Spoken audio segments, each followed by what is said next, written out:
Muy buenos días para todos. Entonces, de nuevo, ofrecemos disculpas a la gente que siempre se conecta con nosotros, a los externos a la universidad. Tuvimos, por cuestión de agendamiento del tutor del Seminario Mayor de Ventilación Mecánica, que hacer un cambio, y ese seminario lo vamos a hacer en la tarde de manera presencial. Ahora en la mañana, entonces, el doctor Daniel Mendoza, que es anestesiólogo de suelos de primer año de nuestro programa, va a presentar un tema que escogió con su tutor, el profesor Oscar Ramos, que es un tema muy interesante y digamos que, por lo menos que yo recuerde, no habíamos tocado en las actividades de nuestro programa. Al final de la presentación de Daniel, vamos a dejar más o menos unos 15 o 20 minutos, de acuerdo a lo que nos demoremos, un espacio para preguntas y debates, si ustedes quieren. Utilizan la herramienta de levantar la mano o lo hacen a través del chat.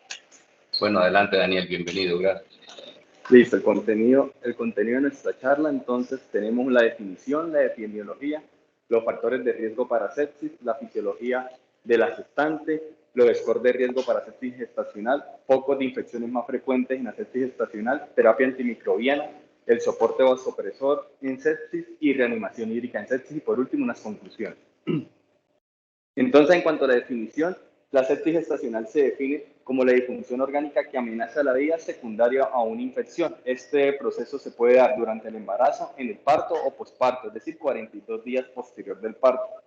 Si nosotros revisamos las guías de sobreviviendo a la sepsis, desde la primera guía sacada en el 2004, nunca han colocado un capítulo de sepsis en la gestante ni han hablado sobre esto. Por eso fue que la Organización Mundial de la Salud, a partir del año 2016, ingresó la definición que les acabé de mencionar. También tenemos que tener en cuenta que es una alta morbimortalidad tanto materna como neonatal y produce discapacidad a largo plazo. Estos pacientes quedan con obstrucción de trompas de falopio, estériles y con dolor pélvico crónico si requieren algún procedimiento quirúrgico. En cuanto a epidemiología, les traigo principalmente 3 estudios. El primero fue el estudio GLOS, que fue el estudio auspiciado por la Organización Mundial de la Salud, publicado en el 2016, en el cual en 52 países, en 700 centros u hospitales, durante una semana ingresaron todas las maternas que tuvieran signos de infección o sospecha de infección. Y ellos querían describir las cualidades demográficas, clínicas, los factores de riesgo más frecuentes y, lógicamente, la mortalidad en estos pacientes.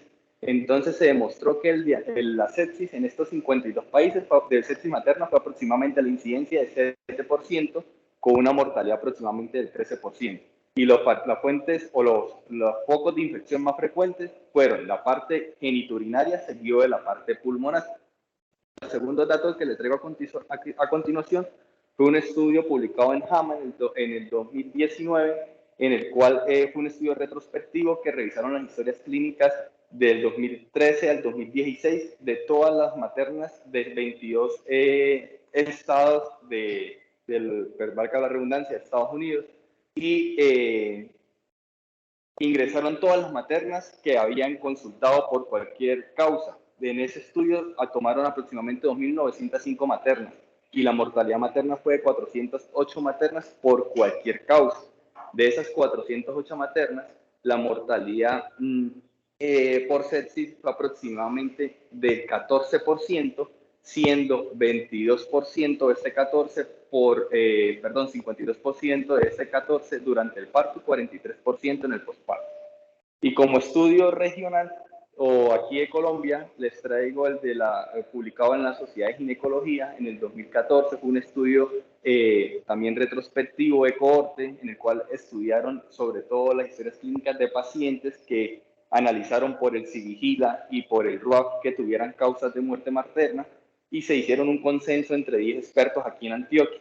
Este estudio fue realizado por el doctor Velázquez y el doctor Vélez, entre ginecólogos e intensivistas, y ellos como que llenaron una serie de preguntas en el cual si no cumplía las historias clínicas esta serie de preguntas, pues lo consideraban como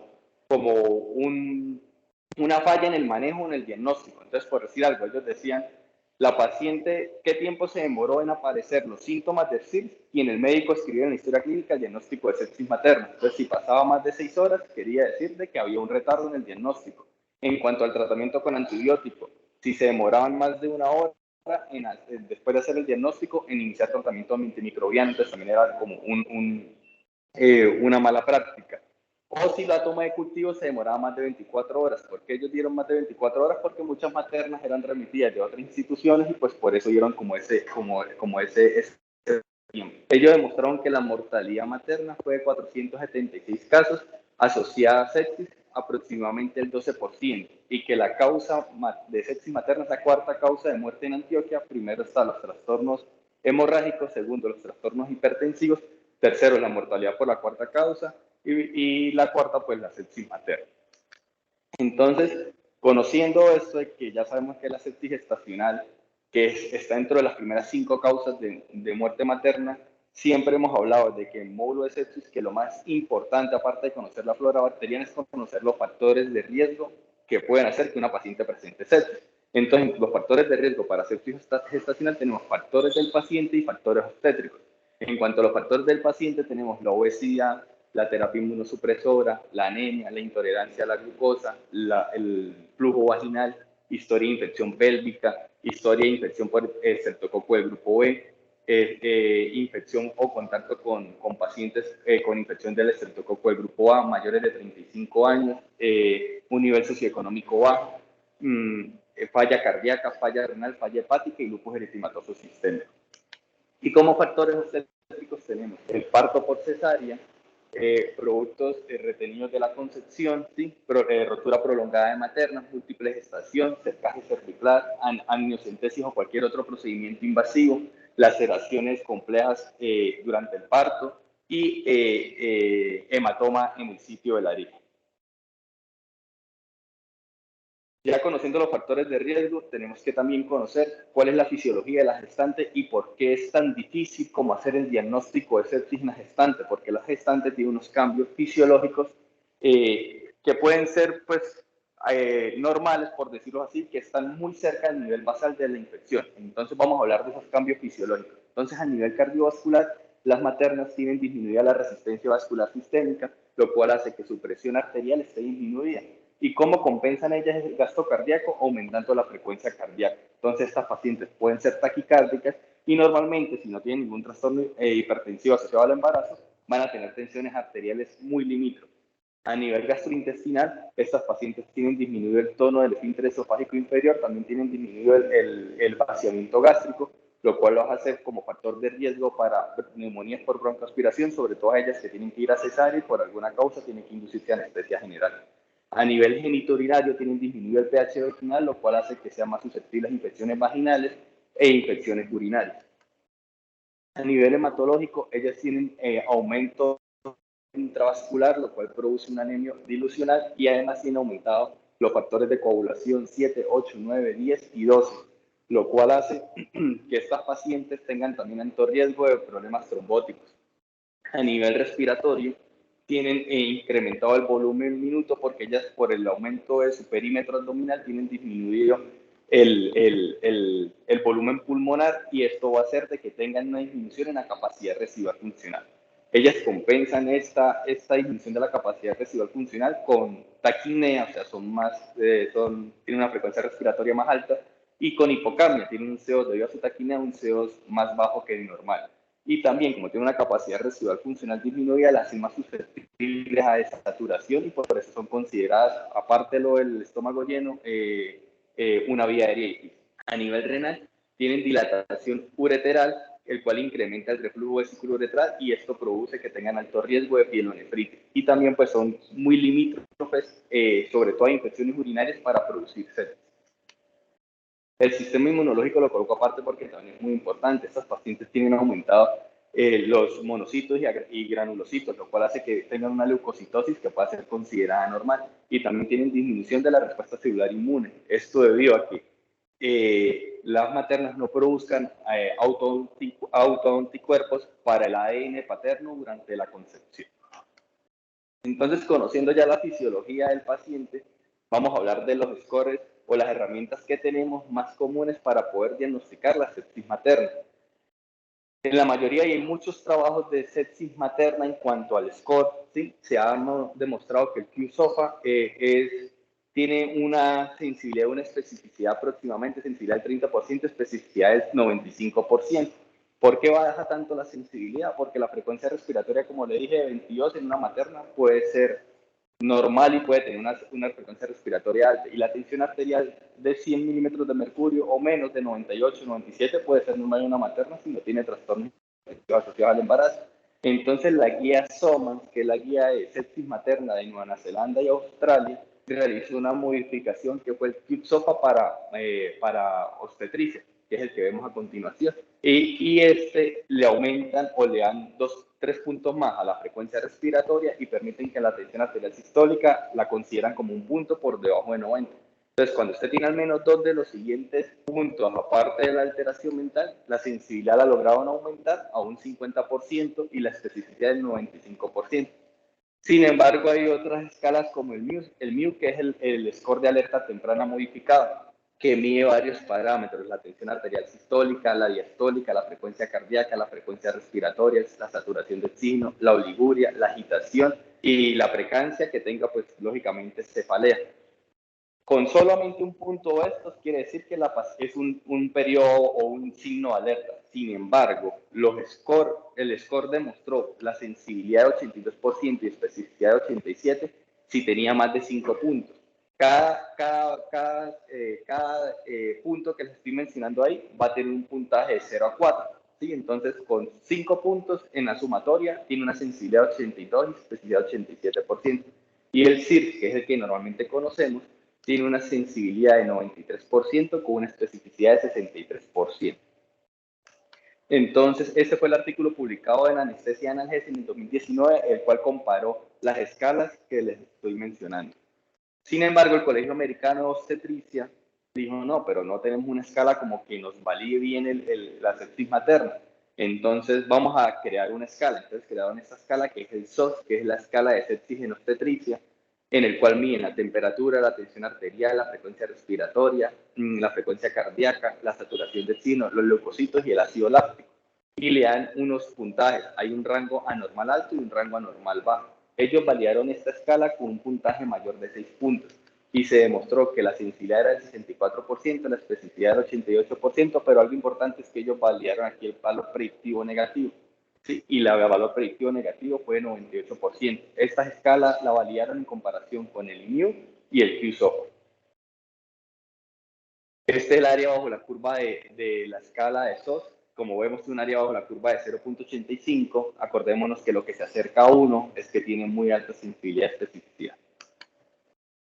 Sin embargo, en el 2022, una organización del Colegio Médico de California, en unión como el Sistema de Vigilancia Pública del Reino Unido, creó este flujograma de 2 pasos para el diagnóstico oportuno de sepsis. Entonces ellos decían, el CIRS tiene una sensibilidad bastante alta, como ya se lo mostré, pero pues vamos a modificar la obstetricia para mejorar esa sensibilidad. Entonces ellos hicieron el primer paso, eran la escala del CIRS modificada. ¿Qué lo modificaron? Los leucocitos. Los leucocitos lo tomaron como positivo si era mayor de 15.000 o menor de 4.000. Y la frecuencia respiratoria también la permitieron, o sea, fue un punto positivo si era mayor de 24. La frecuencia cardíaca la aumentaron a mayor de 100, o sea, 110 era un punto positivo. Entonces ellos dicen, si nosotros hacemos la sospecha de infección, hacemos la escala de CIRS y tenemos 2 puntos positivos, podemos estar ante una sospecha de sepsis. Entonces ellos sugieren, inicien tratamiento inmediato solamente con la sospecha, reanimación hídrica, tomen cultivos, inicien antibióticos. Si el paciente después de la reanimación hídrica tiene tensión arterial media menor de 65 y requiere soporte vasopresor, ya consideran el diagnóstico de choque séptico sin esperar ninguna disfunción, porque pues ya tenemos una disfunción cardiovascular. Si no tenemos esa tensión arterial media, entonces dice, pasemos al paso 2, y el paso 2 es buscar disfunción orgánica, como si fuera un sofá, y con solamente un punto en cualquiera de los otros evaluaciones orgánicas, como la respiratoria, si la PAPI es menor de 300, la coagulación si la plaqueta es menor de 100, la bilirrubina si es mayor de 2, a nivel cardiovascular si la tensión arterial sistólica es menor de 85, la media es 65, si a nivel renal la creatina es mayor de 1 punto o el gas urinario de 0.5, si hay alteración del estado mental o un ácido láctico mayor de 2 y en ausencia de trabajo de parto, se puede considerar con un solo punto positivo, se puede hacer el diagnóstico ya confirmado de sepsis. Entonces ellos nos dicen, si todos los criterios tenemos el CIR de 2 puntos, pero la disfunción orgánica no tenemos ningún punto, o sea, fue todo pero negativo, no nos quitemos la idea que la paciente tiene sepsis y se hospitaliza, y lo ideal es hacerle revaloración periódicamente. Ellos recomiendan cada 4 a 6 horas. Si el paciente tiene elevado solamente lactato, tenemos que definir en qué etapa del trabajo está, porque si está en trabajo de parto activo, el lactato de 2 no puede ser tomado como disfunción orgánica en perfusión, entonces tenemos que tener como otra disfunción. Si la tensión arterial media es menor de 65, sí hacemos lógicamente el diagnóstico de choque séptico, y si tenemos un criterio positivo, hacemos el diagnóstico de sepsis. Lo ideal es, si no hemos tomado los cultivos, tomar cultivo, iniciar terapia antimicrobiana, trasladar a la paciente a una unidad especial, sea una unidad de cuidados intensivos, una unidad de cuidados especiales, de acuerdo a los recursos humanos y de acuerdo a la institución. Ellos validaron de manera retrospectiva este flujograma y encontraron que tiene una sensibilidad de 97%, especificidad de 99%. No se pudo sacar el valor predictivo negativo ni positivo porque eran de retrospectivo de varios estudios y no había homogeneidad. Entonces, por eso no es como, es confiable, pero pues no hay un estudio prospectivo que lo haya demostrado. Entonces, les hablé del lactato, que el lactato tiene que ser mayor de 2 y no tiene que ser durante el trabajo de parto. Entonces, le traigo revisión sistemática y metaanálisis en el cual midieron el lactato durante la gestación, y fueron 26 artículos seleccionados. 22 estudios midieron el lactato venoso, 5 estudios el lactato arterial y uno midió el lactato tanto arterial como venoso. 1.193 pacientes fueron incluidos y se demostró que el lactato puede llegar casi hasta 4 miliequivalentes o milimoles durante el trabajo de parto. Aquí tenemos el Forest Plot, donde el cual miden el lactato durante varias fases del embarazo. El punto negro es la media del lactato. La línea negra horizontal es una desviación estándar y la línea media horizontal punteada son 2 desviaciones estándar. Si nos damos cuenta, sobre todo cuando tenemos la segunda etapa del trabajo de parto, que es cuando la paciente ya está dilatada, 10 centímetros, prácticamente ya va a tener el parto, en este momento el lactato puede llegar casi hasta 4 miliequivalentes. Entonces, por eso el flujograma nos dice, ojo, no tengan en cuenta el lactato si está mayor de 2 en pacientes con trabajo de parto. Este es otro estudio que les traigo a cotación. Esto fue un estudio realizado en la India. Fue un estudio muy pequeño, ¿sí? Abierto, prospectivo, unicéntrico, realizado entre el 2017 y 2018, en el cual midieron los resultados maternos del lactato sérico en pacientes embarazadas. Aproximadamente 19.459 partos fueron atendidos durante este periodo, pero 63 pacientes fueron diagnosticados por sepsis. Ellas hicieron el diagnóstico de sepsis en este artículo por QSOFA y CIDR. Se comparó el lactato entre las pacientes que fueron admitidas a UCI y en las que no fueron admitidas a UCI. Los criterios de admisión a UCI era por decisión del personal médico, si requería soporte vasopresor, si tenían alto riesgo de falla ventilatoria, o sea, como tal no tuvieron unos criterios unificados. 32 pacientes fueron ingresadas a UCI y 31 pacientes fueron manejadas a hospitalización. Esta fue la comparación del lactato. Lógicamente, las pacientes que ingresaron a UCI, ¿sí?, tuvieron un lactato mucho más alto, sobre todo lo que midieron a las 0, a las 24 y a las 48 horas. Durante toda la hospitalización tuvieron un lactato. Pero algo importante que les traigo de este estudio es la sensibilidad y especificidad del lactato para la admisión a UCI. La sensibilidad fue 84%, la especificidad de 70% y un área bajo la curva de 0.84 para admisión a UCI con un lactato de 3.8. Fue la medida que ellos tomaron. Y para la mortalidad, la sensibilidad fue el 64%, la especificidad fue el 78% y un área bajo la curva de 0.65, que fue un área de la curva ahí como muy limítrofe. Que también les traigo y me llamó la atención de este estudio, aunque fue un estudio muy pequeño, se demostró que las pacientes que no se murieron, que tenían una depuración del lactato mayor del 60% en comparación al ingresado, no fallecieron por sepsis materna. Lógicamente, en el grupo de no mortalidad, pues como ninguna llegó a tener, todas se logró depurar el lactato, más del 60%, entonces ninguna falleció. Este es otro estudio publicado en el 2014, un estudio en el cual retrospectivo de cohorte en mujeres con sospecha de sepsis gestacional. El objetivo era valorar la morbilidad asociada a la concentración de ácido láctico. 800 mujeres fueron incluidas, pero solamente esas 850 mujeres, a 159 se les midió el lactato y a 691 no se les midió. El lactato mayor de 2.3 miliosmol se asoció con mayor ingreso y estancia hospitalaria, más riesgo de parto pretérmino y más riesgo de cultivos positivos. Es decir, o sea, un lactato de 2 sí es fidedigno de que la paciente tenga alguna disfunción o tenga su disfunción orgánica o su hipoperfusión. Lo único que les digo es que deben tener en cuenta que no esté durante el trabajo de parto. Entonces, conociendo a esto, la guía SOMAN es la única guía de sepsis gestacional que nos habla de criterios de ingreso a la unidad y hacen una aclaración muy importante. De acuerdo a donde esté el personal mayor entrenado, de acuerdo a donde tengamos los recursos, es donde debe estar la sepsis o la paciente con sospecha de sepsis gestacional. También tenemos que tener en cuenta que eso es un trabajo multidisciplinario, no solamente porque la paciente ingrese a la UCI tiene que dejar de verla por ginecólogo, perinatólogo, ¿sí? Sino que tiene que ser un trabajo en conjunto.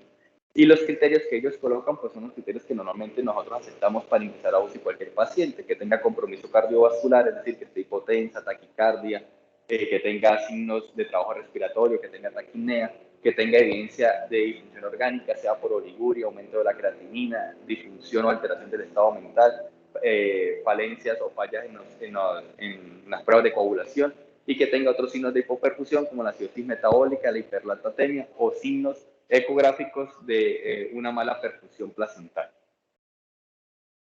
Ya conociendo los scores y conociendo la fisiología y la definición de sepsis, lo más importante también es encontrar o sospechar los focos de infección más frecuentes en la sepsis materna. Entonces, tenemos variables obstétricas y no obstétricas, y a su vez variables anteparto y posparto. Entonces, como causas o foco de infección más frecuente a nivel obstétrico anteparto, tenemos el aborto séptico, la corianonitis, y posparto tenemos la endiometritis y la infección de la herida. Y como causa no obstétrica tenemos la infección del tracto urinario, la neumonía, la apendicitis, y posparto, infección del tracto urinario, neumonía e infección gastrointestinal. Y como cuarta, que le incluyen algunos artículos, es la infección de tejido blando, sobre todo la mastitis. Este fue el artículo de JAMA publicado en el 2019 que les mencioné al principio, de las 2.905 maternas, ¿sí? En el cual encontraron que el foco genitourinario es la primera causa de infección en sepsis. Seguía de respiratorio a nivel gastrointestinal y mire la piel y tejido blando un 7%, sobre todo por la mastitis. Entonces, ante una sepsis materna tenemos que sospechar de foco genitourinario y sobre todo foco pulmonar. ¿Qué patógenos son los más implicados? Entonces, sobre todo tenemos gram negativos y gram positivos. El gram positivo, el estreptococo beta hemolítico del grupo A, era considerado la pandemia de la sepsis, es decir, porque está implicado, como vamos a ver más adelante, en casi todos los focos. Sin embargo, hoy en día los gram negativos han tomado bastante importancia. Entonces, como gram negativos tenemos la E. coli, la Klebsiella anaerobios, y gram positivos, estreptococos y estafilococcus aureus. Esta tabla les muestro los gérmenes más comunes de cada patología. Entonces, para corianonitis tenemos estreptococo del grupo B, como lo mencioné, el uroplasma urealítico en el microplasma hominis. Endometritis es polimicrobiana, o sea, puede ser por gram positivo, por gram negativo o por anaerobio. El aborto séptico, sobre todo por gram negativos, la E. coli, Enterobacter aerogenes, el Proteus vulgaris. La causa de mastitis postparto puede ser por estafilococo meticilino resistente, condiciones no obstétricas, es decir, infección de la herida, estafilococcus aureus, estreptococo del grupo B, infección urinaria E. coli, Proteus y Klebsiella, respiratorio, estreptococo, hemófilos, influenza A, influenza B, micoplasma pneumoniae, legionela, y a nivel gastrointestinal, sobre todo enterococos como gram positivo y E. coli y enterobacter. Entonces vamos a hablar de las patologías más importantes y después vamos a hablar de los antibióticos. Entonces la neumonía, como les mencioné al principio, tiene alto riesgo, sobre todo en las maternas. ¿Por qué? Por el riesgo de broncoaspiración. Aproximadamente el 30% de las maternas que tienen sepsis gestacional es por causa de una neumonía. El germen más común es la hemófilo influenza, el estreptococo pneumoniae y la legionela. Por eso es que en las guías de sepsis gestacional en UCI dice que toda paciente que ingrese a UCI con neumonía se debe tratar, aparte de betalactámicos, con macrólidos para cubrir la legionela. la vancomicina y el linezolid se debe utilizar solamente cuando la paciente tenga una neumonía con sospecha de meticilino resistente debido a que no tiene estudios teratogénicos durante el embarazo. En cuanto a la pielonefritis, tenemos la E. coli, la Klebsiella, los protios como los gérmenes más comunes. La coreanonitis es un factor de riesgo para desarrollar pielonefritis y lo ideal es utilizar cefalosporinas, aminoglucósidos y ceftriaxona, sobre todo en el periodo. Antes no, porque tiene alto riesgo de kernícteros. Endometritis, como ya les mencioné, es polimicrobiana. Hay que sospecharla cuando revisamos la parte vaginal de la paciente ante la secreción maloliente, ¿sí? Y lo ideal es cubrirla como es polimicrobiana, cubrirlo para gram positivos y gram negativos con ampicilina, gentamicina, clindamicina. Entonces, aquí vamos a hablar exactamente de la dosis, porque aunque la dosis es muy parecida a los adultos, tenemos que hacer una reflexión sobre todo porque estas mujeres tienen un volumen intravascular que es la que la lleva a la anemia institucional. Entonces, la pregunta es, ¿no se han hecho estudios y será que nos quedamos cortos a veces en la dosis en las maternas? Además de que el peso de ellas siempre un peso bastante elevado, diferente al peso de los pacientes no embarazadas. Entonces, en endometritis, el antibiótico, lo voy a mencionar, el antibiótico inicial y la alternativa en endometritis, el antibiótico inicial debe ser metronidazol, si el parto es por cesárea, y también cubierto, que ahí no apareció, la ampicilina sulbactam, como alternativa de segunda elección, ceftriaxona o metronidazol. Para coreanonitis se debe cubrir también con ampicilina, 2 gramos cada 6 horas, gentamicina 1 miligramo por kilo día, ¿sí? Y si no, se puede cubrir con clindamicina más metronidazol. La dosis alternativa es la vancomicina más piperacilina tazobactam. Este estudio es del 2021. Siempre acordarnos que la vancomicina más piperacilina tiene alto riesgo de falla renal. Sin embargo, pues la guía lo menciona. Las infecciones del tracto urinario o sospecha de acceso renal, ellos colocan que la ampicilina 2 gramos cada 6 horas más gentamicina. Las OI alternativas, ceftriaxona 1 gramos día o piperacilina tazobactam más gentamicina. Cuando tenemos una neumonía adquirida de la comunidad, el antibiótico inicial puede ser la ceftriaxona o ampicilina sulbactam, como le mencioné, más los macrólidos, adezitromicina para cubrir la legionela. Y como alternativa, cefotaxime, ceftriaxona más claritromicina o eritromicina. Cuando hay una neumonía adquirida asociada al cuidado de la salud, pero de bajo riesgo, lo ideal es cubrir con ceftriaxona o ampicilina sulbactam o ertapenem, dice la guía, y como alternativa, meropenem. Cuando hay una neumonía adquirida asociada al cuidado de la salud con alto riesgo, se va a hacer doble cobertura para pseudomonas y para sospecha de estafilococcus meticilino resistente. Entonces, el manejo es piperacilina tazobactam más vancomicina, siempre acordándonos el riesgo de la falla renal, y como alternativa, ceftriaxona más acitromicina. Cuando hay infección o sospecha de infección de tejido blando, lo ideal es vancomicina 15 miligramos por kilo día, más piperacilina tazobactam, y si se sospecha de Clostridio perfidis, se puede utilizar penicilina o clindamicina, y como alternativa de segunda elección, cefotaxime 2 gramos cada 6 horas más metronidazol. Cuando hay infecciones intraabdominales, piperacilina tazobactam combinado con ceftriaxona o metronidazol, alternativa carbapenémicos. Cuando hay apendicitis, cefoxitin más clindamicina o cefoxitin más metronidazol. Otra alternativa podría ser los carbapenémicos. Cuando ya las infecciones de origen viral, es decir, cuando tenemos la influenza, lo ideal es tratar con el celtamivir 75 miligramos por kilo, 75 miligramos día por 5 días.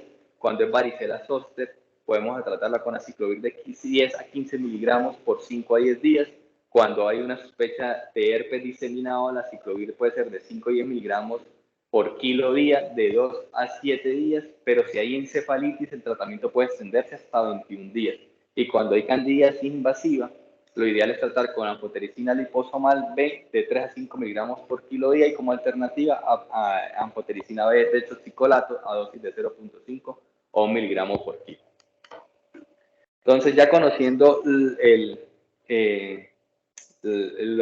tratamiento ideal, también tenemos que conocer el sepsis bundle, que es como la cadena de sepsis. Entonces, es como los puntos más importantes. Entonces, ante sospecha de infección en el cual nosotros hagamos el score y tengamos la sospecha de que la paciente tenga una sepsis materna, tenemos que medir el lactato. Si el lactato es mayor de 2 y la paciente no está en trabajo de parto, tenemos que tomar cultivos, iniciar tratamiento antimicrobiano, iniciar reanimación hídrica. Lo ideal es iniciar antibióticos antes de la primera hora. Debemos que evitar la hipotensión y sobre todo el lactato mayor de 4, porque es el que más se asocia con mayor mortalidad, o 3.8 como tal que lo mostró el estudio, ¿sí? E iniciar soporte vasopresor para evitar que la tensión arterial media sea menor de 65. Entonces, en cuanto a soporte vasopresor, no hay ningún estudio que hable de soporte vasopresor. Los únicos estudios que conseguimos fueron estudios de soporte vasopresor para evitar la hipotensión durante el procedimiento anestésico. Entonces, fue un estudio aleatorizado, doble ciego, controlado, realizado en China entre el 2016 y 2017, en el cual tomaron 120 pacientes y la dividieron en 4 grupos. El primer grupo le administraron placebo, solución salina, y si la paciente presentaba hipotensión posterior a administrar la anestesia, se le colocaban bolos de norepinefrina de 10 microgramos. El segundo grupo fueron 30 pacientes a la cual se le administró norepinefrina a dosis de 0.07 microgramos kilo minuto. El tercer grupo norepi a 0.15 microgramos kilo minuto y el último grupo se le administró norepinefrina a 0.25 microgramos kilo minuto. El resultado primario de ellos era evaluar el riesgo de hipotensión en estas pacientes, ¿sí? Comparándolo lógicamente con el placebo. Y el segundo resultado era valorar el riesgo de morbimortalidad tanto maternal como neonatal, la cual lo midieron por gases arteriales maternos y gases arteriales de cordón umbilical. Entonces, este fue como el flujograma como realizaron el estudio. En el grupo de norepinefrina 0.07 microgramos kilo minuto fue excluida una paciente porque él hizo ascenso de la anestesia y la tuvieron que inducir a anestesia general.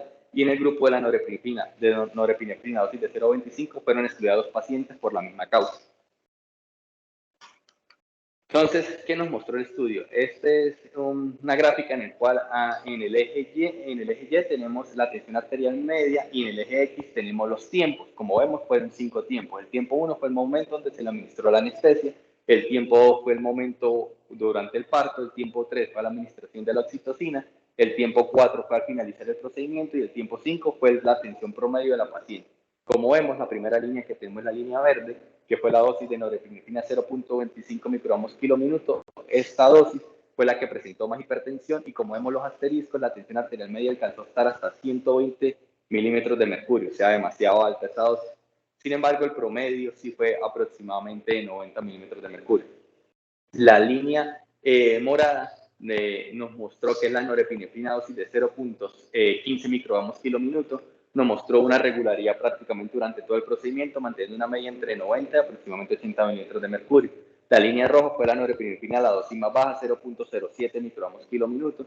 Como vemos, pues lógicamente tuvo una tensión arterial media también pues adecuada entre 90 y 80 milímetros de mercurio. Y la línea negra fue el placebo, en el cual se le administró pues, solución salina y lógicamente pues estas pacientes presentaron más hipotensión, sobre todo en el momento del parto. Entonces, fueron los resultados de morbilidad materna neonatal, los cuales vinieron por gases arteriales. Como vemos, no hubo compararon los 4 grupos y solamente hubo una alteración de un dato que fue la glucosa a nivel materno, con una P bastante significativa de 0.03. Pero si me revisamos bien, solamente fue en la norepinefrina a la dosis muy alta y a la segunda dosis, es decir, a 0.25 y a 0.15. Al igual que a nivel neonatal, solamente la glucosa fue la que alteró. Entonces, por este estudio, lógicamente extrapolándola, podemos confirmar y por eso es que se dice que la norepinefrina pues puede ser segura durante las maternas, sobre todo bajo anestesia general, pero extrapolando la sepsis, los artículos mencionan que la norepinefrina es nuestra primera elección si requerimos soporte vasopresor. La vasopresina, casi todas las guías mencionan un artículo del doctor Pacheco publicado en el 2015 en la revista americana de ginecología y obstetricia, en el cual dice que la vasopresina se puede utilizar como segunda opción, pero tenemos que tener cuidado porque los receptores V1 también están a nivel del útero y si la paciente no está en periodo del parto, pues puede producir parto pretérmino, pero como tal no referencia a esas cosas que él coloca, sino lo coloca más por sentido farmacológico. ¿Cómo hacer el manejo de líquidos en la gestante? Entonces, las guías, lógicamente, extrapolan los datos, dicen que lo ideal es de 30 ml por kilo. Esta es la guía de la Sociedad de Perinatología Americana, publicada en el 2021. ¿sí? Y dice que pues la guía de sepsis recomienda líquidos a 30 ml por kilo. Sin embargo, ellos dicen debemos ser un poco más cautelosos y no administrar una dosis sobre todo de 1 a 2 litros máximo, ¿sí? Si nos podemos multiplicar 30 por 90 kilos que puede pesar una materna, casi 3 litros. Ellos dicen que no, que debe ser de 1 máximo 2 litros y lógicamente disminuir la respuesta a fluidos. Entonces, ¿cómo medimos la respuesta a fluidos? Esto puede ser un tema aparte, pero le vamos a mencionar cosas importantes rápidamente. La variabilidad de presión de pulso, la elevación de las piernas, viendo el gasto cardíaco, el test de oclusión al final de la expiración. Ahí me equivoqué, al final de la expiración. Entonces, la variabilidad de presión de pulso, sabemos que es la diferencia entre la presión de pulso máximo menos el mínimo sobre el promedio durante un ciclo respiratorio. ¿Sí? Se considera que los pacientes son respondedores mayor a 12%, no respondedores menor a 8%.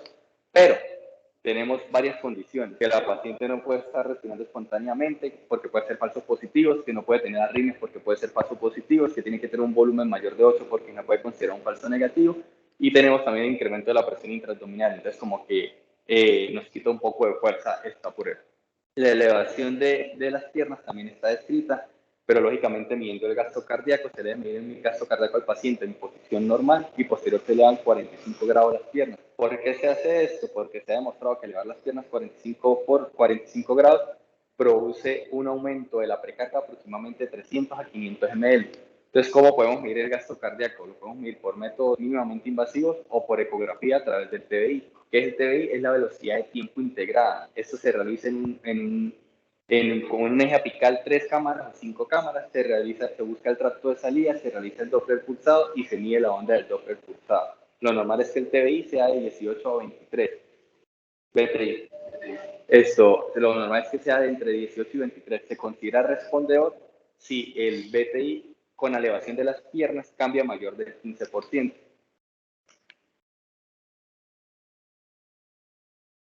Este es una ecografía a 4 cámaras, ¿sí? Ahí están ubicando, la están volviendo ahí 5 cámaras y ya encontraban el tracto de salida, van a aplicar el Doppler pulsado, ¿sí? Ahí tienen el Doppler pulsado y van a medir el tiempo, la velocidad de tiempo del Doppler pulsado, que es medir esa onda. Esa onda se mide y lo normal, como le dije, es de 18 a 25. Pero si el BTI varía con la elevación de las piernas más del 15%, se considera que el paciente es respondedor al líquido. Sin embargo, también los pacientes que tienen incrementada la presión intraabdominal, pues la elevación de las piernas puede hacer de que la precarga no mejore tanto, entonces puede hacernos falsos positivos. Y al final tenemos las test de oclusión a final de la expiración, que se realiza en pacientes con ventilación mecánica, en el cual se realiza una pausa expiratoria aproximadamente 12-15 segundos. También se debe medir el gasto cardíaco por TBI o por PICO, lo ideal es medirlo por medidas en tiempo real, ¿sí? Si hay una variación de más del 5%, se considera que el paciente respondió, y este sí está validado en arritmias, en respiración espontánea y en pacientes con aumento de la presión intraabdominal. Entonces, extrapolándola, podemos utilizarla en materna. Para finalizar, como con la sepsis gestacional tiene un nivel de morbimortalidad muy alto, sobre todo en países en desarrollo. El reconocimiento temprano se ha demostrado tanto en el estudio GLOS como en el estudio como usted aquí regional, que es como la piedra angular para poder evitar esta morbimortalidad. Se deben utilizar scores de riesgo. Lo ideal es pues yo diría que combinarlos para poder mejorar la sensibilidad y la especificidad del SOS, el CIS modificado y el flujograma que nos recomienda el Colegio de California. Ante el diagnóstico de sepsis ante el diagnóstico de sepsis, lo ideal es que la paciente esté en una unidad de cuidados intensivos. Definir el tratamiento antimicrobiano en la primera hora y siempre tener en cuenta los factores de riesgo y los focos de infección más frecuentes. La reanimación hídrica debe ser guiada por objetivos. Es importante tener en cuenta la dosis de antimicrobianos, como le dije, porque estas pacientes tienen un mayor volumen de distribución. Entonces, ¿será que nos quedamos cortos? Es una pregunta que nos debemos hacer. ¿Será que tenemos que medir la concentración del medicamento en estas pacientes? No hay estudios prospectivos de sepsis en las gestantes, lo que mayor estudio que hay es en cuanto a los scores, pero no hay estudios, como sabemos, eso, también las embarazadas son un criterio de exclusión de los estudios, ¿sí? Por lo anterior, estas guías y estas decisiones se han tomado de manera extrapolada, entonces tenemos que tener en cuenta que pues las cosas no pueden ser como realmente lo dicen las guías, y el manejo de sepsis es un manejo multidisciplinario, no olvidarnos de que tenemos que tener siempre la vigilancia del ginecólogo, el perinatólogo, y si es posible también de enfermería infecciosa. Muchas gracias. Buenos días. Muchas gracias, Daniel, por la presentación. Muy completa nos pareció. Bueno, de pronto para hacer una precisión con respecto a la discusión sobre los antibióticos con relación a la piperacilina, tazobactam y vancomicina. Si bien esas recomendaciones de evitar esa combinación basado en el aumento de la lesión renal hasta 4 veces con un OR de 4 veces más asociado a la lesión renal, recientemente en septiembre en Critical Care Medicine salió una publicación de un estudio de corte prospectiva donde incluyeron más de 700 pacientes y ellos concluyen en ese estudio pacientes en UCI y hospitalizados en los que se utilizó piperacilina, tazobactam y vancomicina y concluyen que es una pseudotoxicidad, que es simplemente una elevación transitoria de la creatinina, pero que no se asocia con desenlaces como mortalidad, estancia hospitalaria o los desenlaces duros. Entonces, como para tener esa claridad y que me imagino que eso lo tuvieron en cuenta para hacer esa recomendación en esta última publicación de este año, de usar vancomicina y piptazo de acuerdo al perfil de sensibilidad.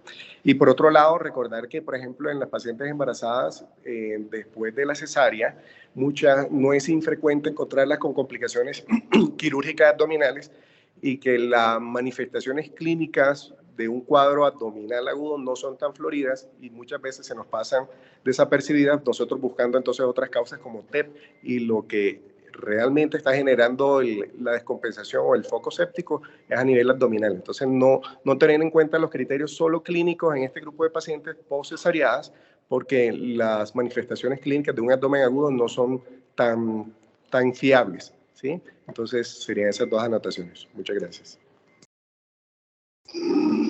Dani.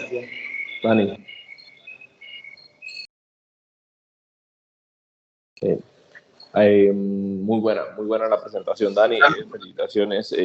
Otra precisión importante, aunque estamos fuera del escenario de cesárea emergente. ¿Me están escuchando ahí, perdón? Hola, profe. Hola. Ahora sí me están escuchando. Bueno, perdón. Es que no lograba como ordenar. Adelante, Antonio, adelante. Ok. En el escenario de cesárea, el vasopresor a elegir hasta el año 2018 era fenilefrina, ¿cierto? Y posteriormente comenzó a aparecer los estudios con norepinefrina donde nos mostraban que no había ninguna diferencia ni en desenlaces maternos ni fetales. Creo que el mundo entero ha virado hacia norepinefrina para el manejo de la embarazada, sobre todo porque tiene algo de efecto beta y eso ayuda un poquitico porque la fenilefrina, como es tan pro-alfa, genera una bradicardia brutal en la materna cuando uno la coloca por bolus. Hay varios estudios también que han mostrado que las infusiones están mejor toleradas porque la norepinefrina en bolos también produce bradicardia. Entonces, los estudios están virando hacia las dosis entre 0,07 y 0,1 de norepinefrina para la infusión de las maternas que son llevadas a cesárea. Sin embargo, estamos en el contexto de sepsis y sabemos claramente que la norepinefrina no solo es un vasopresor en el contexto de sepsis, sino que es un inotrópico positivo. Y claramente, por esa razón, la norepinefrina es el medicamento de elección. Pues viéndolo de los antibióticos, el otro punto importante es recordar que los betalactámicos, que son los grandes protagonistas de estas patologías de la materna, necesitan una concentración sobre la MIC permanente, ¿cierto? Entonces, tienen que estar por encima de la MIC en un promedio de tiempo del 40% del tiempo, o sea, entonces por esa razón se sugieren infusiones prolongadas. Esto es muy importante porque las infusiones prolongadas más cocarga son las que más han demostrado disminución de la mortalidad en las embarazadas. Entonces, quizá la opción es, tenemos una paciente que tiene un volumen de distribución alterado, que tiene más líquido intravascular. La opción definitiva debería ser, si está séptica, debería ser colocar bolo y colocar cocarga inmediata. O sea, colocar con carga y infusión prolongada. ¿Cuánto? 4 horas, parece ser que es el tiempo. Para los betalactámicos y para las cefalosporinas, 3 horas parece ser el tiempo como indicado. Si usted puede garantizar las 8 horas o las 6 horas, depende del medicamento, pues sería mucho mejor. Cristian dejó muy preciso lo de piptazo, y vancomicina. Definitivamente no hay contraindicación para iniciar piptazo y vancomicina, y menos pues, y recordar que estas mujeres generalmente son mujeres sanas. Entonces, muy poco probable tengan factores de riesgo para estafilococo aureus metilcilino resistentes. Entonces la necesidad de vancomicina hay que evaluarla fuertemente. En Estados Unidos, muchas obviamente, gracias, Antonio. Sí, adelante, termino. En Estados Unidos hay mucha estafilococo aureus metilcilino resistente, pero en Colombia hay menos, entonces tampoco es claro que se necesite iniciar vancomicina inmediatamente. Listo, profe. Ok, Antonio, muchísimas gracias. El profesor Oscar Ramos tiene la mano levantada. Adelante, Oscar, por favor. Buenos días a todos. Daniel, felicitaciones. No, profe. Lo primero que quería comentar es que si se dieron cuenta durante toda la charla y lo que revisamos siempre con el tema es que más de la mitad de las cosas que hablamos y las indicaciones se extrapolan de pautas del adulto no embarazado, ¿cierto? Entonces es una limitante muy grande porque peso y evidencia no tenemos. Entonces fue difícil comenzar a buscar evidencia clara y de peso para hablar de este tema. Pero hay cositas que hay que tener en cuenta. Es un hecho, tenga en cuenta que las etiologías por las cuales la mujer embarazada o en el posparto llegan a la unidad de cuidado intensivo por una causa infecciosa van a ser diferentes a la de la población en general. Entonces, eso es un riesgo para que nosotros nos equivoquemos al elegir antibiótico.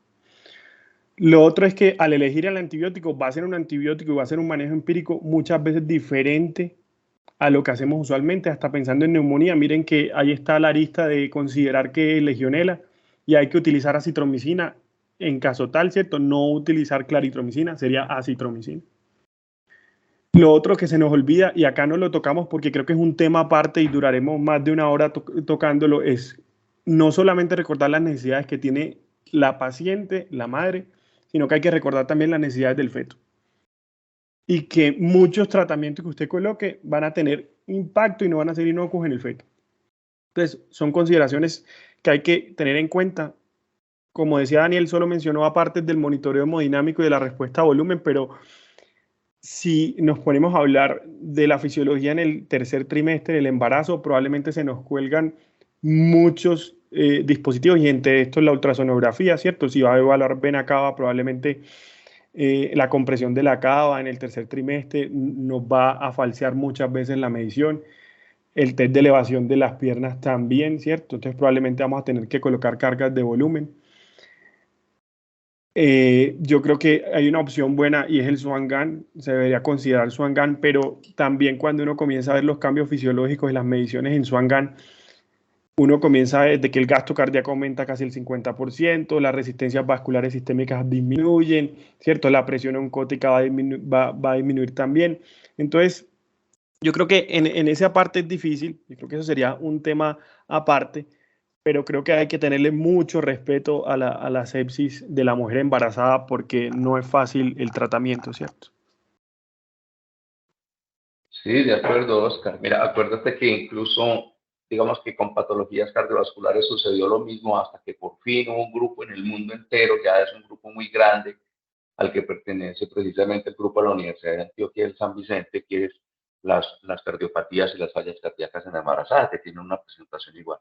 Creo que para la sepsis sucede exactamente lo mismo, lo que tú estás diciendo. Me parece que hace falta, yo la verdad no conozco, aparte pues de algunos artículos que presentó Daniel en las conferencias que he estado escuchando pues en la federación, que tienen un grupo fuerte de patología crítica en la mujer embarazada, están trabajándole a la sepsis. El doctor,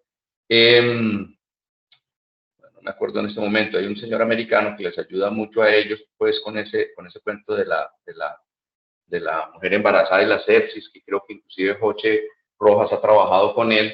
Están avanzando en eso, en esas características diferenciales que tienen especialmente la fisiología cambiada de la embarazada para la reanimación y para el acercamiento de cualquier tipo de CIRS. Estoy totalmente de acuerdo contigo. Creo que pues, puesto que no tenemos aquí, digamos, en los hospitales donde están rotando los residentes, un grupo fuerte de embarazadas, según tengo entendido, pero sí es un espacio que está vacío. Creo que deberíamos hacer algún intento como de llenar ese espacio. ¿No te parece, Oscar? Sí, profe, de acuerdo, porque ya el tema y el cuidado de la mujer embarazada es, digamos que en sitios especializados solo a eso, ¿cierto? Ya Sí. es Sí, difícil tienes que toda la nosotros razón. tengamos contacto a diario con patologías graves de la mujer embarazada. Así es, tienes toda la razón. De todas maneras, el ejercicio que ustedes dos hicieron, tanto Daniel como tú, en escoger este tema, fíjate que genera mucho debate. Lástima que pues, no haya más personas en el público que hagan externos, digamos, a la universidad, que hagan más. Pero podríamos hacer inclusive un simposio. Pensemos en eso. Les dejo ahí, pues, como posible tarea para el futuro, hacer un simposio dedicado y traer gente experta en eso, que me parece que es muy válido. Le voy a dar la palabra a Ricardo, que tiene su mano levantada desde hace rato. Adelante, Richie. Profe, muchas gracias. Tres cosas para hacer hincapié en el manejo de las pacientes o de la paciente obstétrica con sepsis. Primero, como lo demostró la fisiología, como lo presentó Daniel, hay que hacer hincapié en otra cosa, y es que la fisiología va cambiando en la medida que va cambiando el trimestre en el que se encuentre la paciente. Y eso es muy importante tenerlo en cuenta, porque no siempre el volumen de distribución va a estar aumentado. Digamos que la media sí es ir aumentando, pero recordemos que hacia el final de la gestación incluso puede ir disminuyendo. Entonces, para tenerlo en cuenta, de la misma manera, en relación al trimestre del embarazo, las causas van a ser distintas. Si no estoy mal, y hablando un poco de las causas, en el estudio del doctor Jesús Velázquez, demostró que para Antioquia la neumonía era una de las causas más importantes en cuanto al desarrollo de sepsis en las pacientes gestantes, y es muy importante tenerlo en cuenta. Y también muy importante del estudio que se mostró de las causas de la etiología, la segunda causa, o digamos la segunda posibilidad, es que no tengamos ningún tipo de aislamiento, que eso marca el 21%, incluso por encima de la sepsis por neumonía o por genitourinaria, pues urinaria, perdón. Entonces eso deja un hueco ahí que no sabemos si es que estamos utilizando un correcto, o si realmente es muy difícil obtener cultivos e identificar el foco para las gestantes. Eso era como lo que quería comentar. Gracias. Gracias, Daniel, por la presentación. Sí, Richie, tienes toda la razón. Ese estudio que hicieron Chucho y los demás obstetras de la universidad es muy interesante, porque mostró cosas muy diferenciales con respecto por lo que tienen, por ejemplo, los americanos. Y vale la pena revisarlo. Tienes toda la razón. Muy buen aporte. Bueno, no sé si alguien más tiene algún aporte. Ya nadie más tiene levantado la mano. Bueno, muchas gracias, Daniel. Felicitaciones, muy buena presentación. Osquita, muchas gracias. Gracias a todos por acompañarnos de nuevo.